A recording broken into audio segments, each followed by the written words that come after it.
Hey everyone, welcome back to episode 43 of Miles Better. If you're tuning in for the first time, this is a podcast by the people that build Kaizen. What we're building is a training app that understands how fit you are based on all of your recent training and the racing you've done in the past and the training leading up to it to really sort of calibrate an understanding of your fitness. And then based on that, understanding the load that you need to accumulate over the period between today and whenever your race is to get you into a certain shape. So what we do is give you some training load targets to achieve on a week-to-week basis that will increase slightly to get you into that goal shape by race day. We've added a bunch of stuff over the last couple of months to really improve how you structure your training. So the models that we have built mean that it doesn't really matter how you train. It's really what works best for you. So that means, you can adopt a structure or a philosophy that you find works best for you.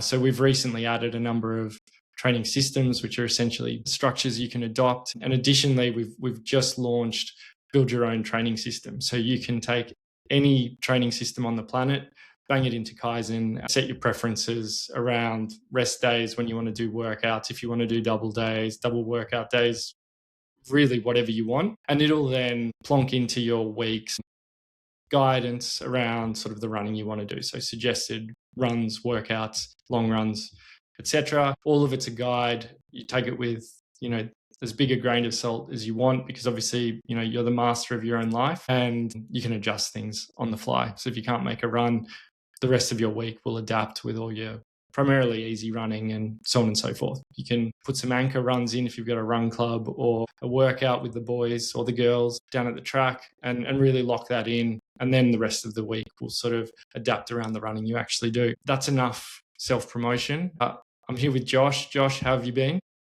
Yeah, it's great to be here. I've been doing very well. My own training has been gradually, steadily improving, but we've got some really exciting data to look at today, so that makes me happy. How is your Berlin Marathon training going? Well, I'm gaining fitness. I think that after our podcast last week, I've come to the realization that a PB in Berlin might be a bit of a stretch for me. I'm still going to try, but I'm not kind of nailing that flag to the mast anymore, and I'm aiming for a longer build to give me a bit more time. I've realized that I need more weeks and can't kind of just use the last 2 months. So I think I'm reassessing that I might kind of do about 2:35 in Berlin, give or take. Hopefully a bit better, but I'm not making any promises. Yeah, well, if I can get into that shape for Berlin, I'll be pretty happy as well. I've had a crappy 2 weeks of training, like a very crappy 2 weeks of training. We could have a little group of us. I know that Rob is also aiming for about this speed, so the three of us could intend to run together. Yeah, group sounds good. I've run Berlin on my own for the last few years, actually, like as far back as I can remember. We ran it together last year for the first half. Yeah, until I dropped off at about halfway. Anyway, enough boring chat that we've probably gone over too many times. We've got a special guest here today, a neighbour of mine in Barcelona, if you could call it that. 15 Ks is the same neighbourhood in the context of, the world, I guess. Fellow Australian in Barcelona. He's a former pro cyclist and now professional runner, which is very exciting for him in particular. We won't go into a heap of detail about it because he's been on a number of podcasts already. But what we'll do today is go into the training behind some of his performances over the last years and really try and dissect that and compare where the fitness was trending for certain blocks relative to his perception of that in the same way we've done over the last couple of weeks. So he's a 61:37 minute half marathoner. He's recently run a 28:26 10K on the roads in Manchester, and going well under what he'd probably call his optimal distances in a road 5K around a 13:47 in Berlin. Welcome, Jimmy Whelan. Ciao, guys. Thanks for having me on. I'm looking forward to having a bit of a chat beyond just the whole cycling sports story and actually just delving into my training. So, I'm like a bit of a numbers guy and curious about how it all adds up. So, I'm looking forward to talking about it all. Awesome. So, well, yeah, we'll try and steer clear of the general backstory because I think you've done a good job over the last few months of getting that out there. Like, what do you think since, I mean, was it Valencia that really put you on the map, half marathon, October of last year? Since then, or even since before then, what are the, I guess, racing performances that you're most proud of? I mean, my build for Valencia and then executing the race in the half marathon was probably something that I was very proud of. I wouldn't say I was surprised of the result because I did the training and I knew where I was at and I knew what I wanted to do. But yeah, it was. And then, I mean, one thing I didn't realize from that result was what it would then bring me in terms of turning becoming a full-time pro, completely kind of flipping my life a little bit. And then, because at that moment I wasn't a pro cyclist, I didn't have any income. Like, it was very uncertain times, and just putting all my energy into the running space, and then having this wishy-washy idea of becoming a pro runner. It was like it was all a bit fragile.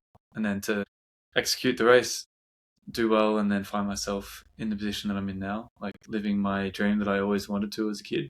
Like, I was a runner throughout high school, wanted to be a pro runner when I was 20 years old. So to be like finally living that road, like going down that path at the age of 29, it's unreal. So I've never actually been more at peace and happy as an athlete, I think.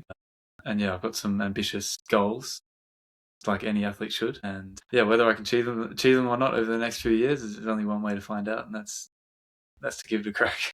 So here I am, like halfway through my first year of being a pro runner, and everything's all good. Like, I'm currently calling from Font-Romeu here at altitude. Lots of runners would know this place. It's where some of the best, like so many national records in the half marathons, Olympic champions, world champions have done their training here in Font, around the lake and at the track I'm training at now. So it's a pretty motivating place to be at the moment.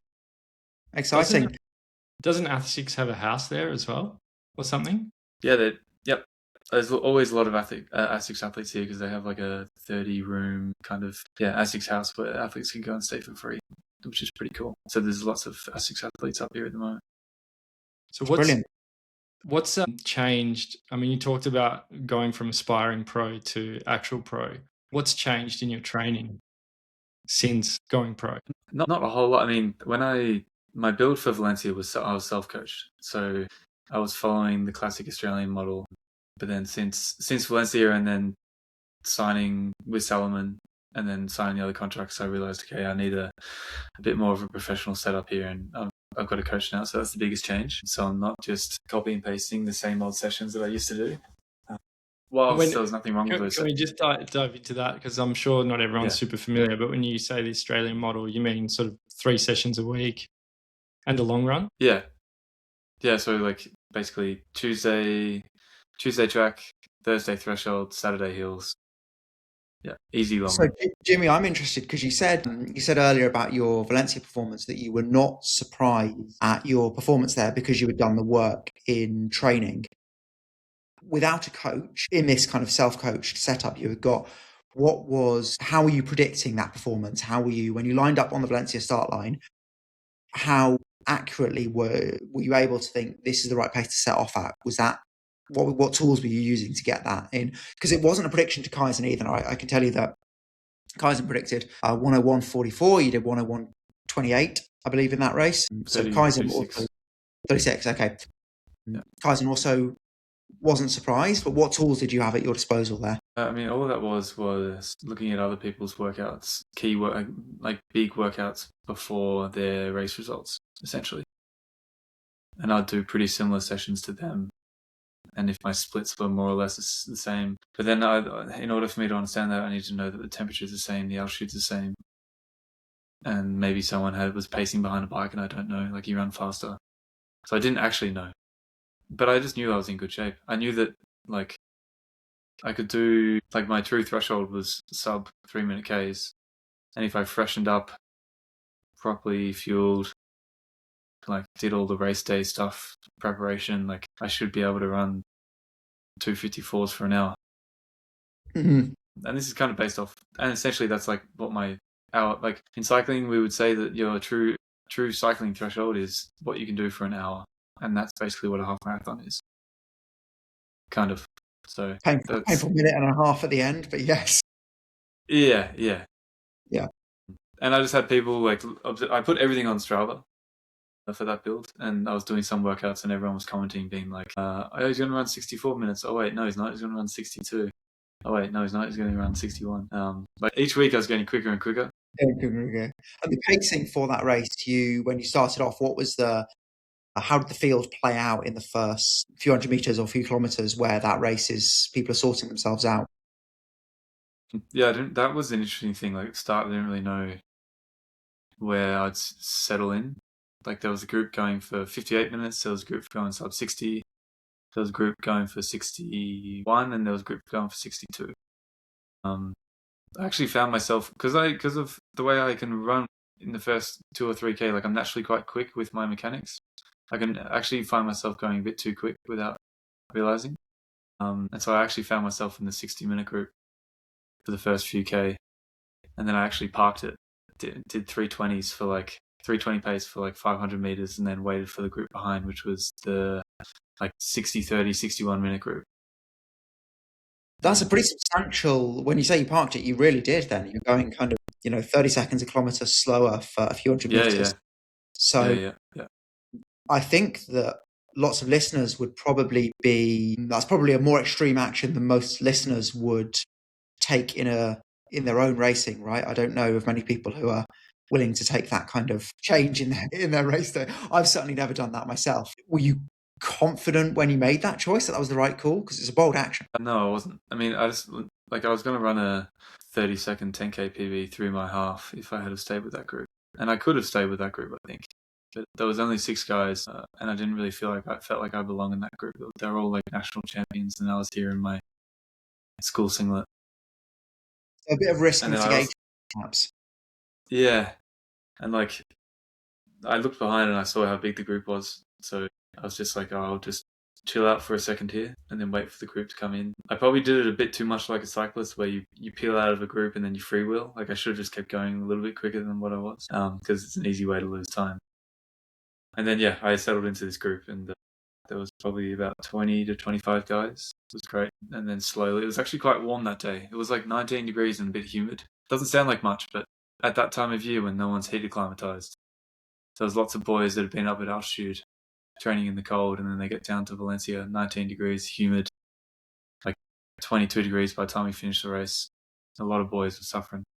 Yeah, it's definitely too hot for a perfect race. Yeah, it's going to be a big consideration of that temperature for sure.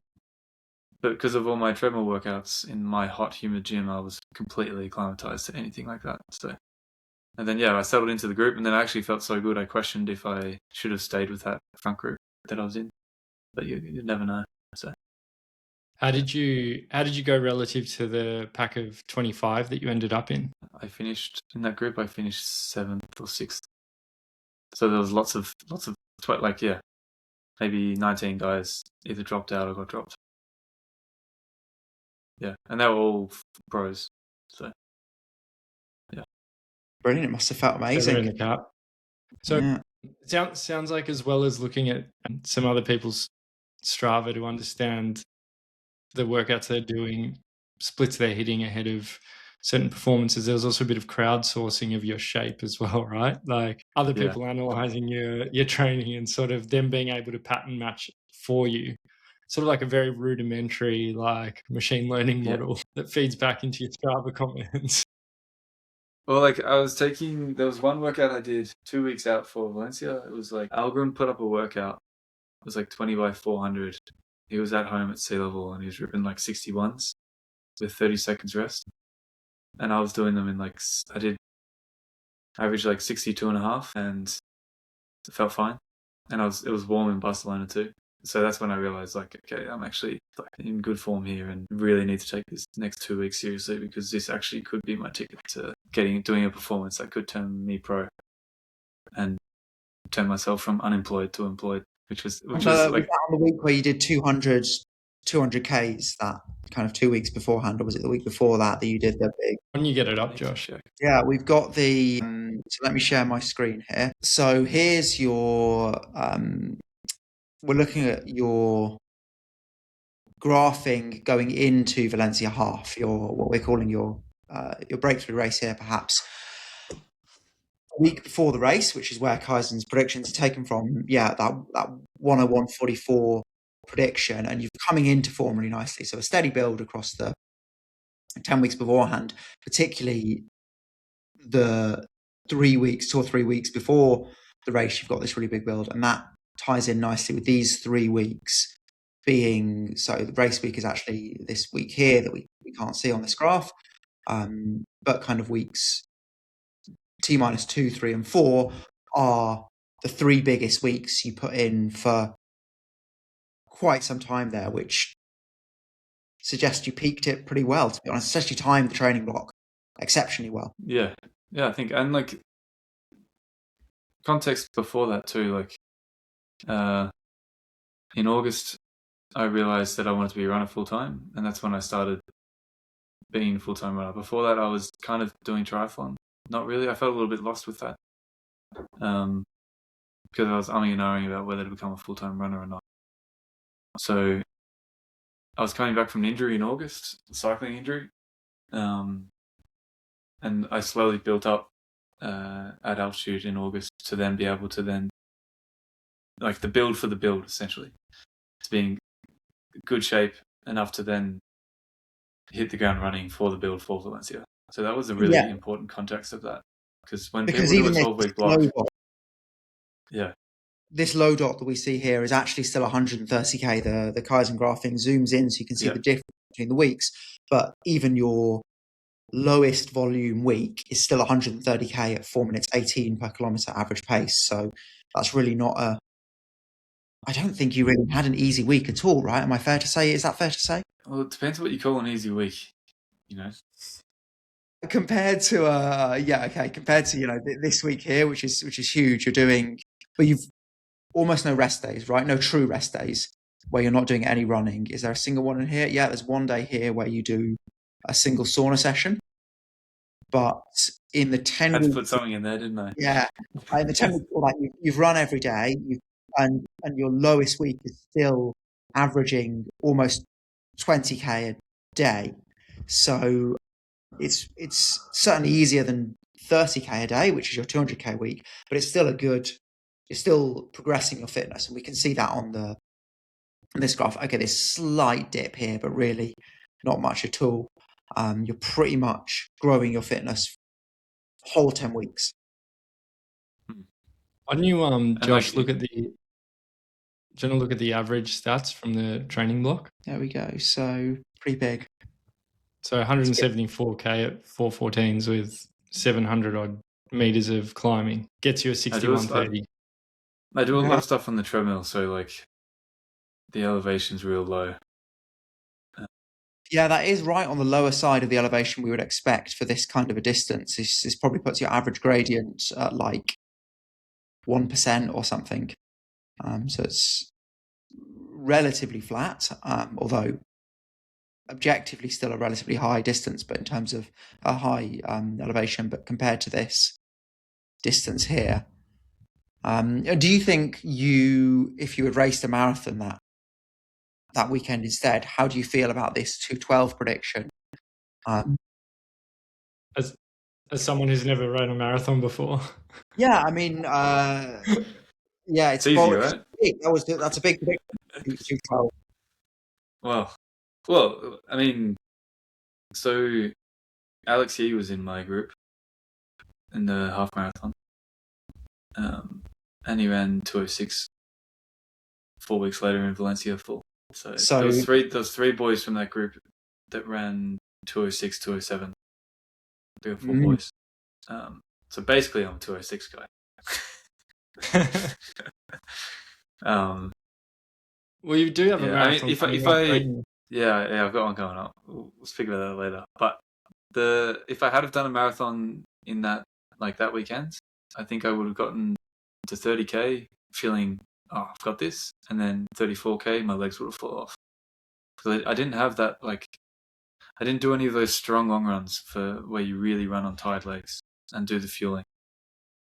Like, that's where I would say half marathon training is very similar to full marathon training, but that long run is really the thing that makes the difference.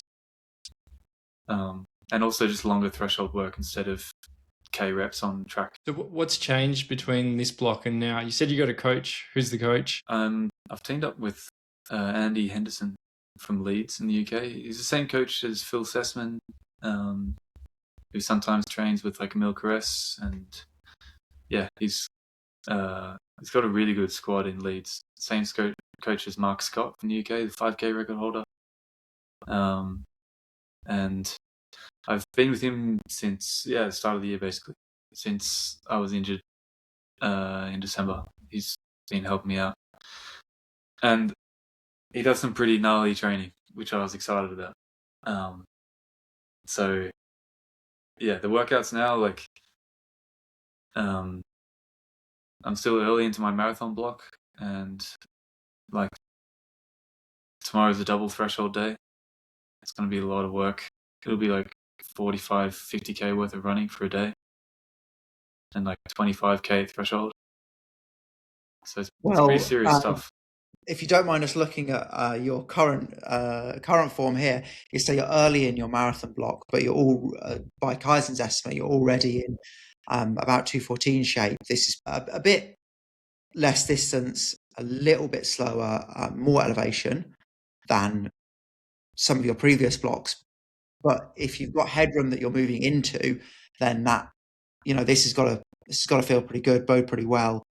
The way you're moving forwards, right? And I would say you've had again, this is actually this is quite zoomed in, but these last few weeks have been really big weeks that you've put in. So if you feel there's room to move forward even from 202 Ks a week? Yeah, absolutely. I'll be seeing 230, 240 some of these weeks.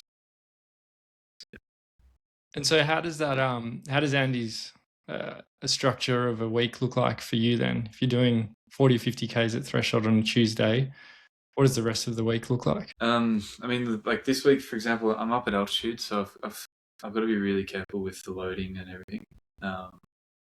So yeah, I mean, every day I'm running twice, except for Sundays.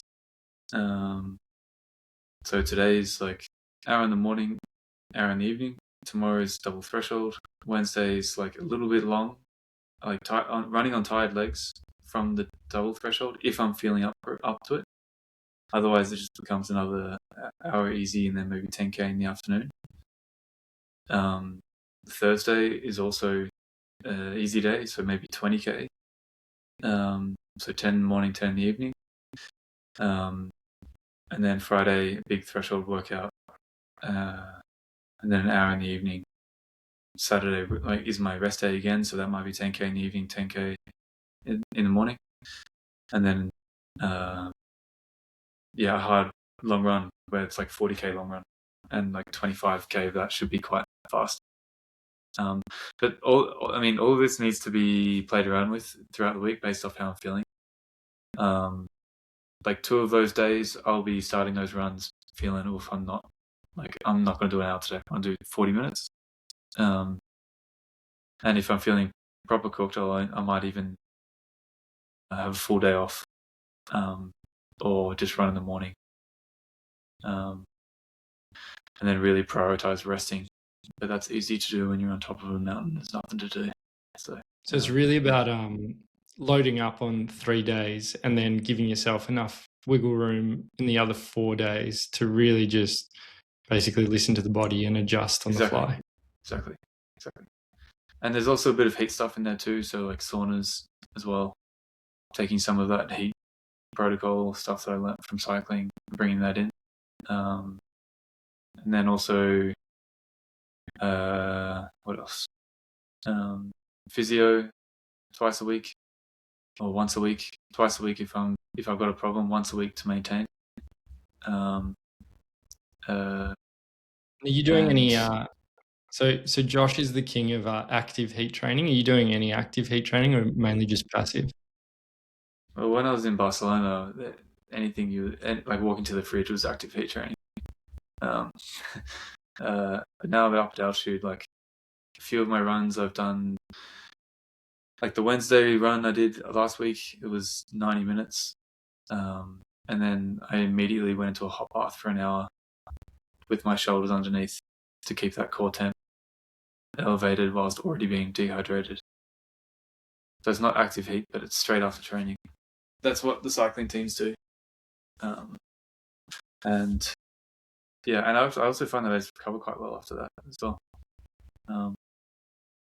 But yeah, like yesterday, my Sunday afternoon reset is going to the sauna and going in and out of a pool and just relaxing and not actually doing it for any science reasons, but just to switch off. Pretty nice way to relax, to be honest. It's Yes, nice. Sundays are Yeah. great. We're going through Josh's. So Josh ran 1 year in London. Josh ran like 2:32, but it was like a hot year, so he placed top 50. And his heat training protocol was heat training every run, and that was running like 200 k's a week. So yeah, well, we learned a lot about sweat in that episode. Yes, and I learned a lot about sweat that year. That spring was a very sweaty year for me. Yeah, and threshold for gross things, which Josh has a very high threshold, higher than the rest of us, I think. Enough about my tolerance. Let's instead maybe have a little look at some of the other races. You've done some really good 5Ks and 10Ks in the past. We want to talk about perhaps this Manchester 10K and the training leading up to that. Yeah, sure. Because so for context, you ran this in was the result 28:29, or was this is the watch time we've got here? What was the time on the clock? 28:26 was the clock time. Okay. Or something like that. And we think a perfect day, there was maybe another 10 seconds to be had in there potentially, although that's really fringe stuff at that point. A bit of a lower. You've got almost exactly the same half marathon prediction as you did for your Valencia half, but from a bit of a lower distance, more elevation, similar pace. How would you assess?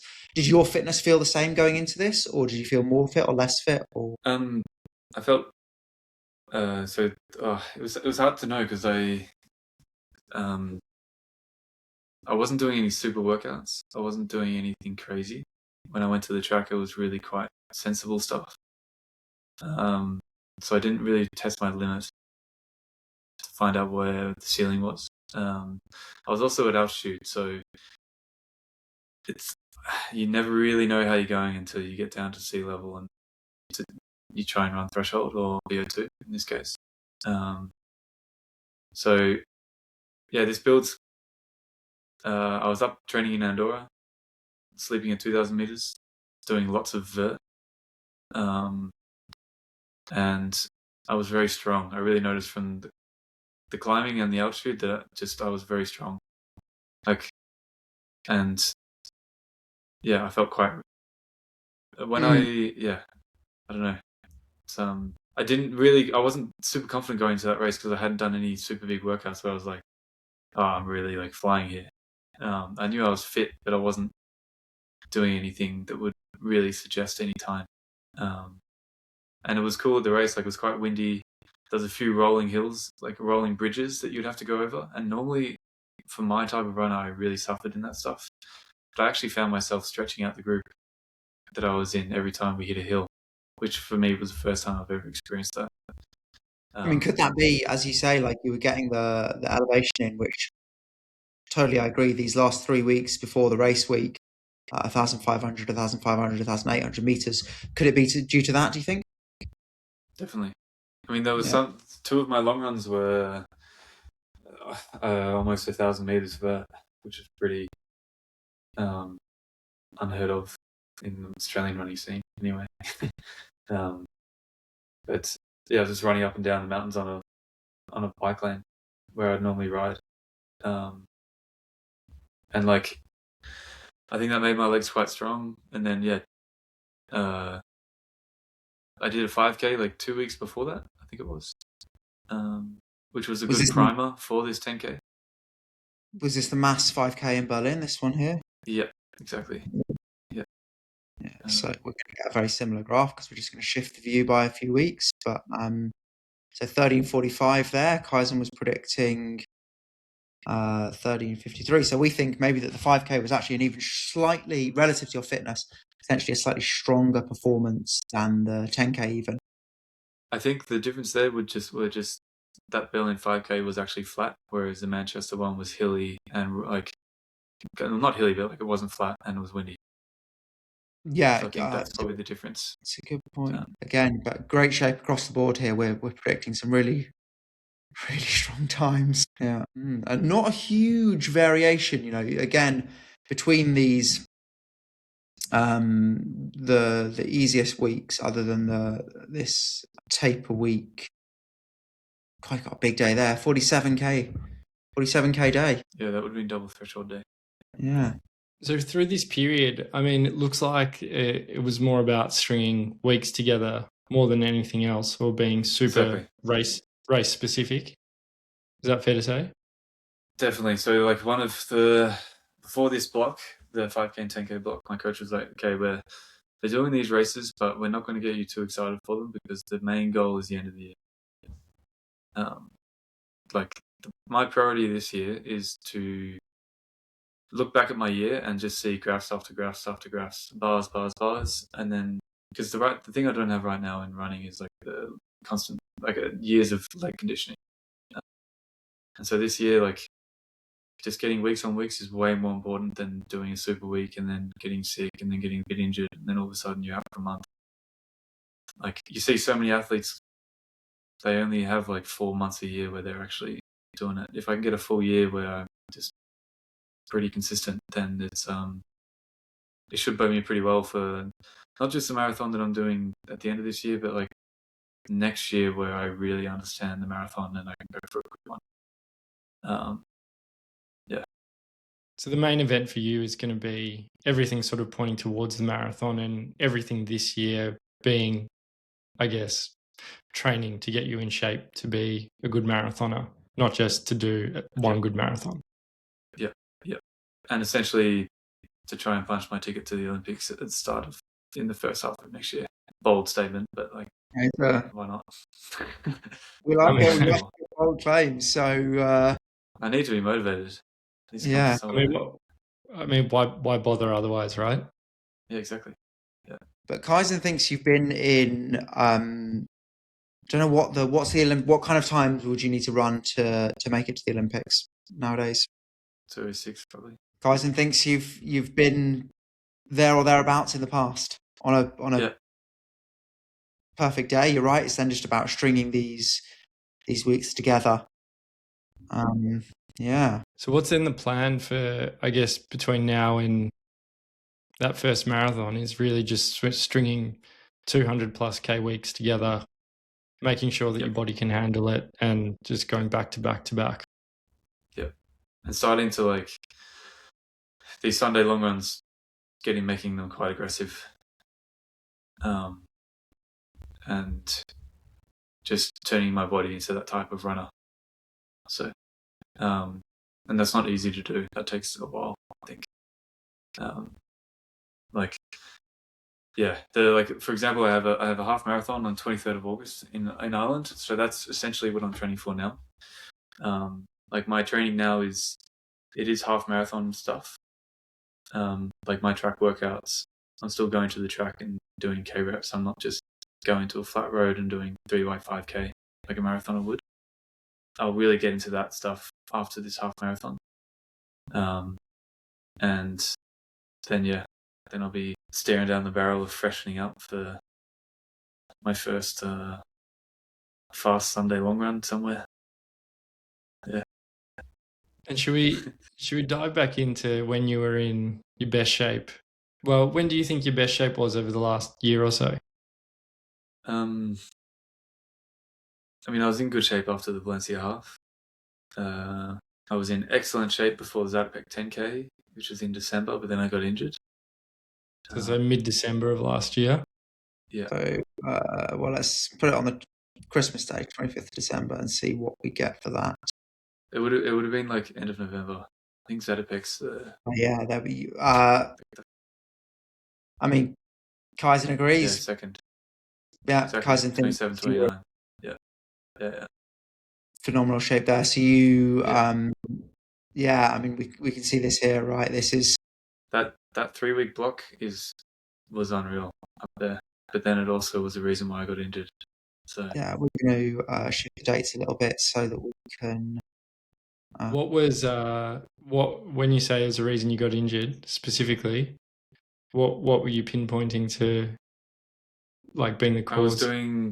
I was doing 200k weeks whilst also doing super track workouts. You can't do As both. in, like really pushing the pace in your track Really ripping workout. it. And that's why I think, because I was really ripping those track workouts, that would have really got the model to think that I was really flying, because I was really like giving it. So yeah, like I was doing like 20 by 400s, like getting down to 60-second laps. But that's what I had to do if I wanted to try and compete with these guys in the 10K. And then I started wearing spikes in these workouts, and that was the end of my health and fitness activities. When was the last time you wore? When was the last time you wore spikes before that? 2015 Zatopek, when I was 19. Yeah. So it's interesting that Kaizen is not. Kaizen obviously has all the data from these workouts, but it's not looking at in order to make these predictions and produce these graphs, we're not looking at the specifics of those workouts. So rather than index onto the, how fast you were doing any one lap of the track or what the specifics of those workouts were, it's looking at your training load as a whole of the whole week. What were your kind of abstracted training values? So it's interesting that the numbers we're producing tie in with from the abstracted values, tie in quite nicely with your perceived fitness and effort, right? You think this might just be some of the fittest you've ever been? Yeah, I mean, like if I was on that on the 3rd of December, if someone says, okay, you have 5 days to freshen up and try and run the wave lights for those paces, I mean, I could have tried to do those times. I think whether I would be able to or not, I don't know. But like, yeah. Yeah, are you doing it? Are you doing, when you say you're ripping it then, are you consciously not ripping it now? Yep. Because I won't be able to stack months on months. So this is one of the things that... Yeah. There you go. When I was ripping it, I could only do 3 weeks of that, and then I was done. Yeah, and you can see that when you zoom in here. Okay, this is a slight false positive because we've zoomed in, and this is actually still 124k, but these 3 weeks are so strong compared to the 3 weeks that preceded it. That is a bit of a red flag because these are so tough. Also, like the context that can't be put into Strava here is like I was back at home in Melbourne being social again, so I wasn't resting as much. I was busy trying to catch up with people that I hadn't seen in ages. Like I was training a lot and then also a lot going on outside of life, which is a massive red flag for trying to do this stuff. As nice as it is to go out for dinners 6 times a week, it's not conducive to high performance 200k a week running, and I paid for it. Like I can do this type of training, but I need to be a full-time. All the other life stuff needs to be dialed back. Yeah. So actually, I think your training stats. So those 3 weeks are obviously phenomenal, resulted in injury, but obviously 3 phenomenal weeks there. But I think that even if you were to snap forward to today and look at your prediction was there one time when you were in? No. Yeah, I think it was around Paris Marathon, wasn't it? One of them when you were I looking think at earlier. Slightly better shape even because what I'm trying to. This could be it, yeah. here. So the case I'm going to try and make here, and I'm not sure if the data backs this up, I'll have to see, is that I suspect that you were more consistent leading into this Paris Marathon pacing, which possibly gave you, which resulted in an injury-free experience because of better consistency. We'll see if my hypothesis holds. So because most people listen to this and can't see what's on the screen, at that point, we had you in 2.5 shape, 58 high shape. So very sharp. Very sharp. That's the dream, though. So yeah, it's like, and this graph looks more spiky than the graph leading into of course, in December last year. But we've zoomed in more. But actually, the distance is less difference. This is more consistent than you were leading into in December, because you're at 136, 143. So your lowest week here is 136, and your highest week is a bit over 200, compared to like 100. It was in the teens somewhere, and then 300, 200. So yeah, I might make the case that the reason that you were able to get into better shape here is through better consistency and a more gradual build. Yeah, it seems like even in your best training blocks, where you've been in amazing shape, you have always had like a week here or there that's been closer to 100 Ks than 200 Ks, that then might, upset the rhythm of the 200K weeks that you are putting together. So I can see that there's a fair bit of upside in really stringing 200K weeks together on a consistent basis. It doesn't look like we have any block here where you're north of 190 average for a 10-week block. I think the way that I would do, like, this marathon block is still going to be like 3 weeks on, 1 week on, 1 week off, 3 weeks on, 1 week chill, and these chill moments will be from freshening up for races. So this half marathon that I have in Antrim will be a freshen up period, the week before. This is a better view. I found the view that I was hoping to find here. If we set the final date on the graph to be that 8th of March, which is when we think you were in the best ever shape, and we look at the training stat and the training weeks leading up to that, here we see, 10 weeks beforehand, you had a 50K week there. Do you remember what the cause of that 50K week was? What was that? 8? We're looking at that's the week of New Year's Eve. Yeah. Probably coming back from injury. And coming off the injury that we were talking about before, right? So, context, I was injured, stress reaction, I was riding a bike a lot in December. It's not on Strava. So, I was doing like 20 hours plus a week. Just like high, like zone 3 basically everywhere, aerobic stuff. And then I came back into running. I was told that I wasn't allowed to run for 16 weeks, or like the build would be super steady. But this is not professional advice, but I decided to finesse it, and went pretty quickly straight back to running.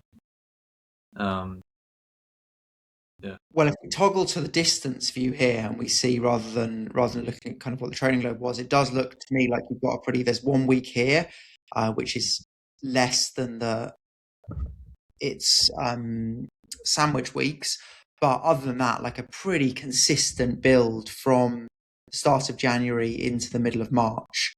And the training load is also reflective of that, a bit more variation because you've done some different paces and elevations, but still a pretty consistent build.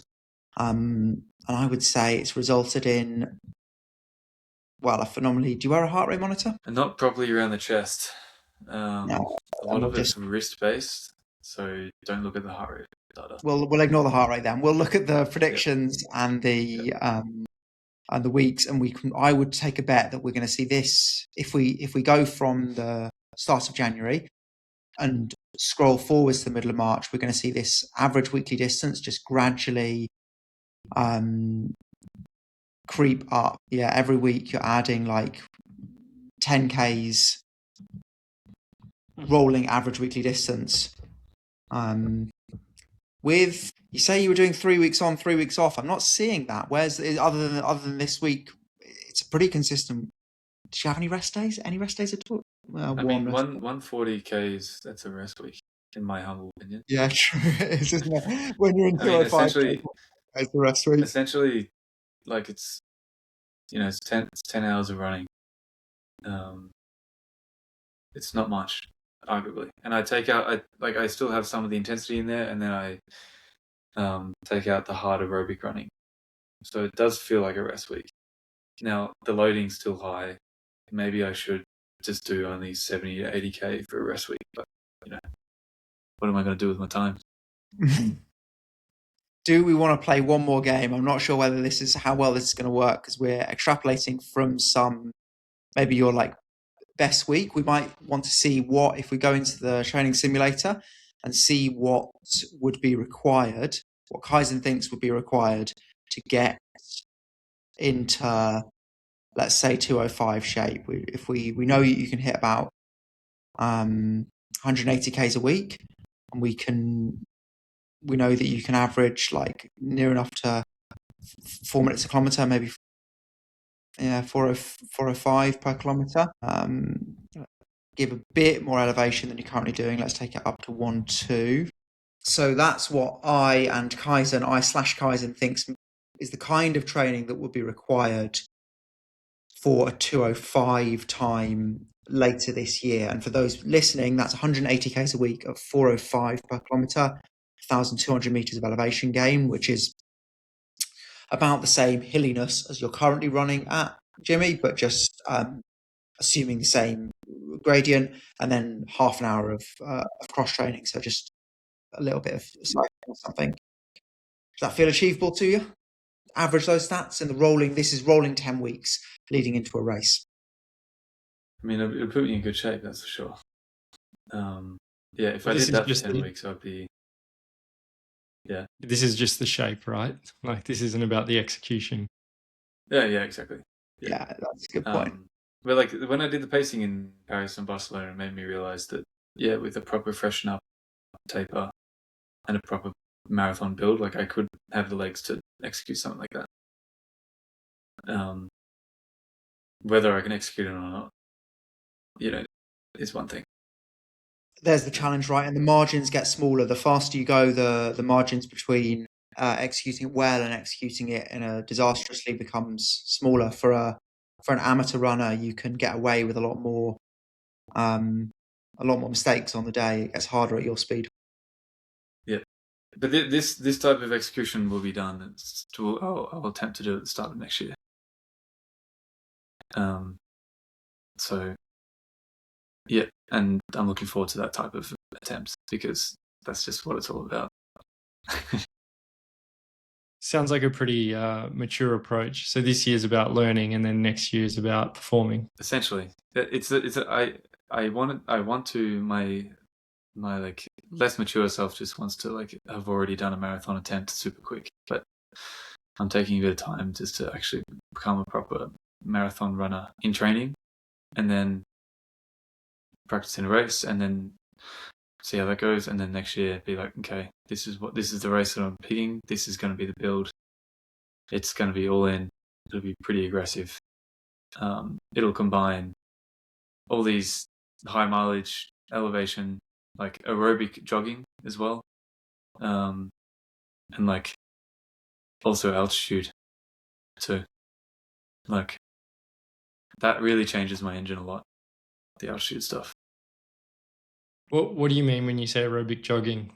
Not recovery running? So a lot of my, if I was at sea level right now in Barcelona, but again, Barcelona is really hot, so it's actually impossible to aerobic jog at the moment. But basically, a lot of Ks at 340s, 350s, my jogging. So yeah, that's something that my coach Andy really believes in. But then it's such a divided topic. Some guys will say, no, you need to jog slow at 440s on easy days, and then really rip it in the session days. It's interesting to see that there's in cycling, there's it's very obvious, everyone has the same approach. But yeah, in running, it's really people are doing it in many different ways. These marathon builds, and they run the same times. Yeah. That's what I was going to say is that when we look at the data here, we might just say it doesn't matter, that it's about whatever approach works for you in a sustainable, achievable way, rather than there being a single optimal approach. Yep. Yeah. I think the accumulation of load is like the main thing, right? And exactly, that's the main if thing. you can keep backing it up, then that's the only thing that matters. Mitigate the amount of time you have off, and then you keep stacking fitness. Yeah. So it doesn't it hasn't surprised us at all to. I mean, it especially wouldn't surprise you, given you're in cycling for so long. But it hasn't surprised us at all, like how trendy Threshold is right now, and how less trendy ripping it a few times a week on the track is, because you can just accumulate more load with less risk. It's kind of as simple as that. Like this double threshold that I do tomorrow at the track it's actually quite boring. And then by the end of the effort, I'm starting to work a little bit. And part of me just wants to, at the end of the session, just do like 6 400s and under 60 just to feel something. But that's like, it's like that's not what it's about. I've then got to do a session again 6 hours later, and just become a bit of an aerobic beast. And that's what it takes. Did it take you a while to learn that, or do you think you, as in to learn the effort and how to feel, or do you think you had a good gauge of that from all the years on the bike? I get a pretty good gauge of it, yeah. I think when I'm training at sea level, I want to do threshold a bit too quick. And then when I'm really at altitude, I really respect the effort, because I also know that like LT1 and like even just high zone 3 threshold, even though it's not threshold, it's like that still gets you very fit.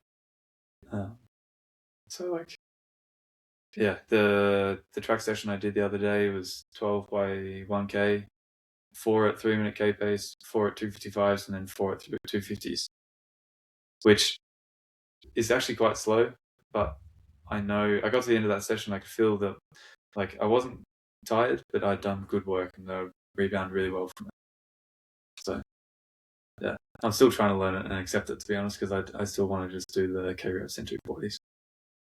You need to feel something. Yeah. Well, I mean, there's no way you're banking 25Ks at threshold if your first 12K reps are at 240s, though, is there? No, exactly. Yeah. And if you do, you bank it and then the week falls apart the following week. So, yeah.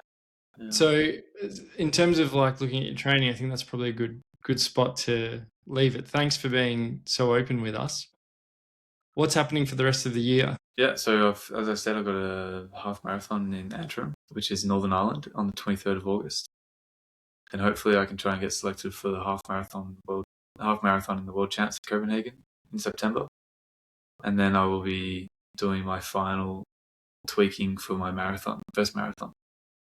The actual event's still yet to be 100% confirmed, and I also can't say which one it is because it hasn't been confirmed on their end.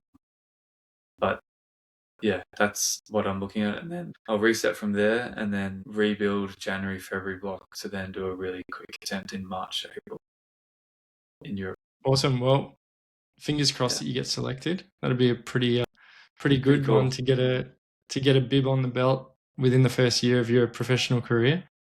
Yeah, and that's all based off my time from Valencia last year, so it's fingers crossed. So, yeah. Exciting stuff. Best of luck to you. Awesome. Yeah, thanks. Cool. Thanks for the time, and yeah, good luck at the half and the marathon debut and the selection. Cheers. See you. And thanks everyone for listening. See ya.